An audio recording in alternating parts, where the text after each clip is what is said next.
ในตอนเช้าของวันที่22มีนาคม2026นี้การนำพรรครัฐนำโดยสหายทองลุนศรีสุริตเลขาธิการใหญ่คณะบริหารงานศูนย์กลางพรรคประธานประเทศแห่งสาธารณรัฐประชาธิปไตยประชาชนลาวพร้อมด้วยคณะบริหารงานศูนย์กลางพรรคคณะรัฐบาลได้เข้าวางกระตาดอกไม้อยู่หน้ารูปปั้นโลประธานไกรสอนพรหมวิหารในโอกาสวันสร้างตั้งพรรคประชาชนปฏิวัติลาวครบรอบ71 ปี22มีนา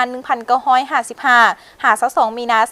2026การวางกระตาดอกไม้ในครั้งนี้เพื่อแสดงความเคารพหักความกตัญญูรู้บุญคุณและจดจำคุณงามความดีของประธานไกรสอนพรหมวิหารผู้นำที่แสนเคารพหักของพรรครัฐและปวงชนลาวทั้งชาติผู้นำพาสั่งตั้งทนุบำรุงฝึกฝนล่อล้อมก่อสร้างและปรับปรุงพรรคให้หนักแน่นเข้มแข็งอย่างบ่หยุดยั้งชื่อเสียงเฮียงน้ำของประธานไกรสอนพรหมวิหารได้ติดพันอย่างสนิทแน่นตลอดระยะแห่งการนำพาภารกิจปฏิวัติอันยิ่งใหญ่ของพรรคทั้งอยู่ในระยะต่อสู่กุศลก็คือระยะปกปักรักษาและสร้างสรรค์พัฒนาประเทศชาตินำพาภารกิจเปลี่ยนแปลงใหม่หอบด้านมีหลักการของพรรคญาติได้ใส่ชนะสง่างามตลอดมา